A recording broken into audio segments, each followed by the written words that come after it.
Namasté, je suis Sandrine Muller-Boire, je suis guérisseuse. Je suis en train de faire toute une série de YouTube sur le karma et aujourd'hui je rencontre Sylviane qui m'a donné l'autorisation de faire le YouTube sur ce qu'elle vient de vivre avec moi puisque ça touche directement le karma. Alors, le sujet du jour, le karma et les schémas à répétition. En fait, ce qu'il faut savoir c'est que Sylviane a du mal à se défaire d'une relation dans laquelle elle a identifié le fait qu'elle était en dépendance affective. Alors, elle avait regardé justement la vidéo sur la dépendance affective avec la cuisine magique qui lui avait parlé, elle le sait tout ça, et elle me dit, Sandrine, pourtant je n'arrive pas à me défaire en fait. Elle me disait, c'est comme si il y avait une seule serrure, j'avais un millier de clés, j'avais un trousseau avec un millier de clés, j'arrive pas à trouver la clé qui me permet de sortir en fait de cette pièce qui m'enferme. Je trouvais que l'image était très très belle. Elle sait tout ce qu'elle a à faire, elle n'arrive pas à le mettre en place. Et en fait, en travaillant sur elle, je pose la main sur son chakra du cœur. Et il faut savoir que si vous êtes guérisseur, vous pouvez faire ça. Vous posez la main sur le chakra du cœur et vous mettez la main sur votre chakra du cœur aussi. Et en parlant en fait sur le chakra du cœur de la personne, vous vous demandez à aller dans une vie antérieure. Et normalement, on a des flashs, on voit ce qui s'est passé dans la vie antérieure des personnes et voir si c'est un lien avec le sujet du moment. Là, j'ai été attirée tout de suite par le chakra de son cœur. Drôle d'ailleurs, très intéressant. Hein, sur mon chakra du cœur, j'ai un cœur. Cadeau de Sylviane. Pas de hasard. Bref, incroyable. Hein, je pose la main justement sur le chakra de son cœur. Et au moment où je fais ça, je sens exactement la même énergie, la même vibration que celle qu'elle a en pire.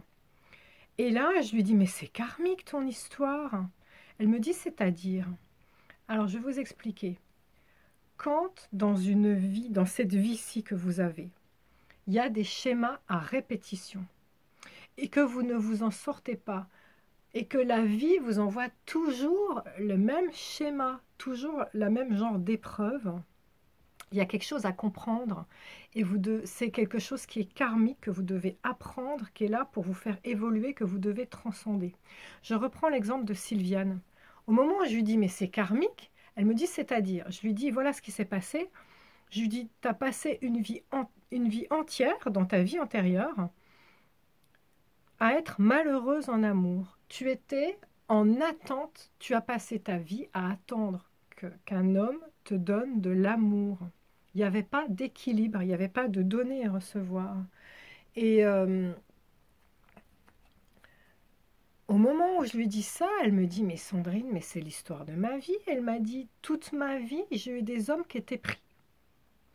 Je n'ai jamais eu un homme libre qui m'a aimé pour ce que je suis moi et qui m'a respecté moi. Et c'est exactement ce qu'elle a vécu dans la vie antérieure. Sauf que ce que je lui ai dit, c'est que c'est dans sa vie antérieure, elle a passé une vie entière comme ça. Elle est morte femme non accomplie. Elle n'a pas su vraiment ce que c'était que le vrai amour avec un grand A, l'amour partagé, l'amour où on donne et on reçoit sans avoir peur, sans avoir la peur au ventre de ce qui va me quitter, qu'est-ce qu'il va me dire, c'est quoi ces conditions à la con, regardez le YouTube sur la dépendance affective avec la cuisine magique, l'autre personne a toujours des conditions, elle est obligée d'y accéder. Euh, et donc je lui ai dit, mais en fait, c'est ça qu'il faut savoir. C'est que si vous avez des répétitions, des schémas à répétition, par exemple, dans le cas de Sylviane, elle tombait que sur des hommes mariés qui étaient donc incapables de lui donner de l'amour, elle était dans une situation très inconfortable.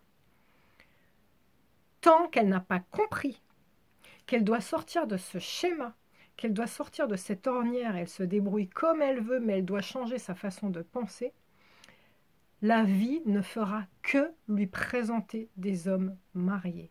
Parce qu'elle doit à chaque fois comprendre qu'elle doit prendre son indépendance et décréter que elle est aimable, elle mérite d'être aimée et qu'elle a besoin d'être respectée dans son entièreté, son être entier, et c'est ce qu'elle mérite, un partage complet, pas à moitié, pas sous condition, pas n'importe quand. Ça, et donc, ce que je lui ai dit, c'est que il faut qu'elle le fasse pour elle, mais pour la personne dans sa vie antérieure qu'elle était, parce que cette personne dans cette vie antérieure n'a pas réglé ce problème, elle n'a pas réussi à sortir de l'ornière. Je lui ai dit, toi, tu es Sylviane, là, dans cette vie-ci. Je pense que tu peux partir du principe que tu as effacé l'ardoise, tu as assez bavé, pour le coup. Tu as envie encore de continuer? Je lui dis, parce que là, le problème, c'est que tant que tu sors pas de ce schéma-là, tu vas le faire jusqu'à la fin de tes jours dans cette vie-ci, et la vie d'après, et encore la vie d'après, parce que ça fait partie des choses que tu dois apprendre pour évoluer. Donc je lui ai dit, t'as envie ou pas? Tu veux continuer encore longtemps à faire ça ou pas? Elle me dit, bah non, j'en ai vraiment ras-le-bol de pleurer tout le temps toute seule et tout. Je dis, bah alors, ok, mettons en place ce qu'il faut. Donc on a fait un rituel chamanique pour la libérer de ces vieux schémas, mais c'est surtout, ce qui est important, c'est qu'elle prenne, elle, conscience que elle n'a pas le choix. Elle doit décréter dans son énergie que maintenant, c'est fini. Et l'exemple que je lui ai donné, que j'ai vécu moi, parce que juste avant de connaître mon mari, je suis tombée dans les bras d'un pervers narcissique qui m'en a fait pique-pendre, où j'ai vécu un peu cette espèce de dépendance affective. Je me souviens très bien que j'avais dit à qui voulait l'entendre le jour où j'ai réussi à dire cette fois-ci c'est terminé, une bonne fois pour toutes, que j'avais pris conscience et que j'avais dit là maintenant je sors de l'ornière, j'arrête mon schéma pourri. J'avais dit à qui veut l'entendre, à tous les mecs qui voulaient bien l'entendre, j'avais dit c'est même pas la peine d'essayer de me draguer, c'est même pas la peine d'essayer de m'approcher. Je ne veux pas entendre parler de mecs pendant 9 mois. Je ne sais pas pourquoi, c'était un chiffre clé pour moi comme une gestation. Je ne voulais pas entendre parler de mecs pendant 9 mois. Eh bien, on a tiré les cartes pour Sylviane, ça disait la même chose. C'était des cartes qui lui disaient ne passe pas d'un mec à un autre, d'une béquille à une autre. En fait, c'est ça le problème, c'est ça le schéma aussi. C'est que je suis malheureuse, je suis en attente, je suis en demande, donc il faut combler ce vide. Ok, je le quitte, mais il faut absolument que j'en trouve un autre. Mais l'autre, il va être dans le même schéma, puisqu'on est toujours en attente, on est toujours à attendre de l'extérieur, on est en dépendance affective.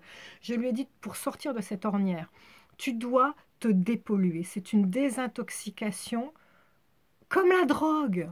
Donc oui, tu vas en baver pendant un moment, mais c'est nécessaire et c'est ce que j'avais fait. J'avais décrété, j'avais dit, je ne veux que personne ne m'approche. Et c'est vrai que les hommes, du coup, je rayonnais tellement cette énergie un peu guerrière de moi, j'en ai rien à foutre. Il n'y a pas un mec qui va m'emmerder. À partir de maintenant, c'est moi avec moi, je me recentre, je vais chercher ma force intérieure.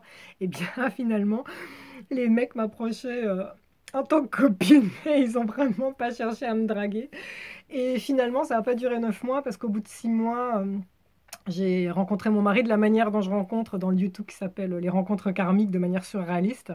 Donc effectivement, quand on est vraiment prêt, qu'on a suffisamment dépollué, enlevé les couches d'oignon, eh bien, ça y est, l'univers vous l'envoie, on rayonne quelque chose de nouveau et ça y est, on est prêt à recevoir en fait, c'est ça. Alors dans les schémas à répétition, il y a donc effectivement la dépendance affective, il y a par rapport à l'argent aussi, la croyance par rapport à l'argent, toutes les croyances de bah ouais, je suis pauvre et c'est normal, je m'en suis jamais sortie, je sais pas pourquoi. Et on va avoir de nouveau un nouveau boulot, mais qui va un boulot où vous, vous serez moins payé que les autres, moins considéré que les autres. Mais on ne sait pas pourquoi, on fait tout ce qu'il faut pour, mais ça fonctionne pas. Euh, ou alors le boulot va capoter, puis il faudra passer à un autre. Tous les problèmes par rapport au manque d'argent, la peur, la crainte du manque d'argent, que vous répétez en schéma à répétition pendant toute une vie, ça veut dire que c'est karmique, ça veut dire que vous avez quelque chose à apprendre par rapport à ça. Et donc, la plupart du temps, ça veut dire justement, comme c'est karmique, que vous avez déjà vécu des schémas de manque et de pauvreté dans des vies antérieures. Et pour parler de la pauvreté, je vais vous parler aussi de ce que je connais moi, de ce qui m'est arrivé. Je ne sais pas si j'étais dans un schéma par rapport à ça, mais je me souviens qu'au début, quand j'étais guérisseuse, c'était le principe, je disais aux gens, vous donnez ce que vous voulez. Ce n'était pas ce que vous estimez être juste, c'est devenu ce que vous estimez être juste. Vous donnez ce que vous voulez. Or, ma valeur à moi, dans mon schéma à moi, c'était je suis qu'une crotte, j'ai pas de valeur. Donc, le pire qu'on m'ait fait, on m'a donné 4 euros. Un truc qui était pas mal aussi, une personne qui a ouvert son porte-monnaie, qui a tout secoué en fait sur la table, et il y avait 13,20 €. On a beau essayer de pas avoir d'ego, c'est difficile. Et en fait, quand est-ce que j'ai rompu le schéma? C'est quand j'ai mis un écriteau dans ma salle de soins en mettant une fourchette, en disant les personnes qui travaillent donnent entre temps et temps. Et ceux qui n'ont pas de moyens, étudiants, chômeurs, personnes retraitées, donnent ce qu'elles estiment être juste. Et à partir du moment où j'ai fait ça, j'ai comme restauré ma valeur. J'ai dit, voilà, j'ai mis une fourchette, c'est ce que je vaux, c'est comme ça. Et si une personne vient avec un 4x4 ou une BM ou j'en sais rien et me donne 4 euros, alors qu'il y a le panneau sous les yeux, c'est son problème, ce n'est pas le mien. Moi, ce que je rayonne, c'est j'ai de la valeur, je vaux ça. C'est son problème. C'est entre lui et lui. C'est entre lui et son karma. C'est entre lui et ce qu'il est en train de générer, en fait, comme énergie bonne ou mauvaise par rapport à sa vie et son évolution. Eh bien, tout a changé dès lors que j'ai mis ce panneau et que je rayonnais, moi j'ai une valeur.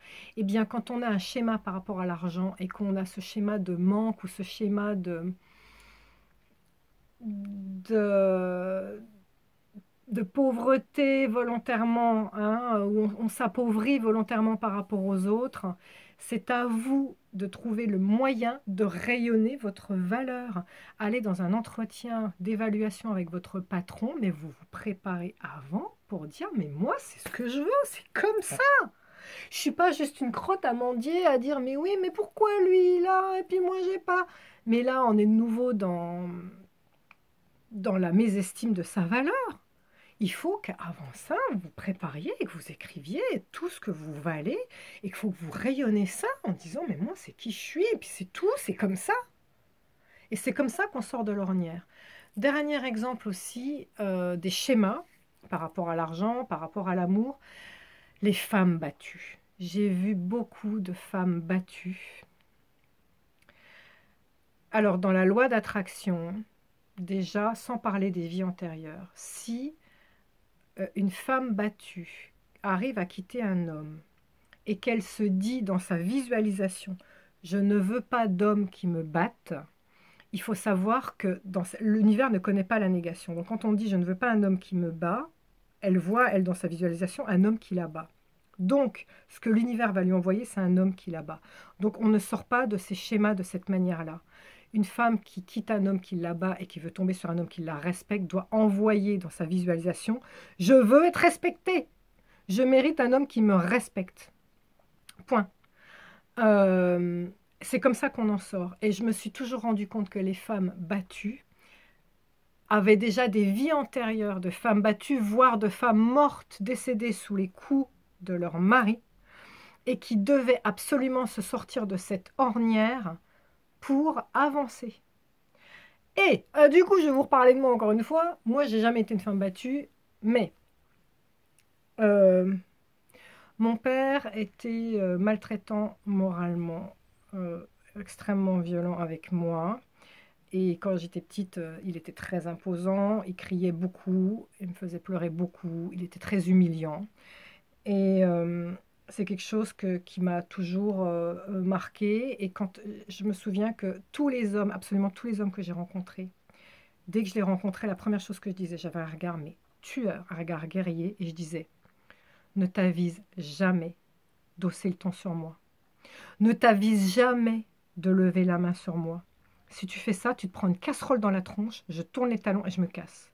Et j'avais justement cette énergie guerrière qui disait « Ah non, non, non, c'est pas par pitié me bat pas, j'ai dans mon passé quelqu'un qui m'a battu, donc par pitié me bat pas. » Donc encore une fois, faites très attention à l'énergie que vous dégagez. Quand on doit sortir de l'ornière et qu'on doit changer, c'est que le vieux schéma qu'on avait n'est pas le bon. Il faut absolument trouver le moyen de passer à autre chose. Il faut vraiment sortir les doigts du cul. Ça ne va pas dire des gros mots. Vous bougez les fesses pour sortir de l'ornière. Ce que vous avez fait jusqu'à maintenant, c'est pas bon. Trouvez un autre moyen. Essayez-en d'autres jusqu'à ce que ça fonctionne. Mais n'oubliez jamais qu'un schéma à répétition est comme culturel. C'est en vous, il est imprimé en vous depuis toute cette vie, voire depuis les vies antérieures. C'est pour ça qu'il est à répétition.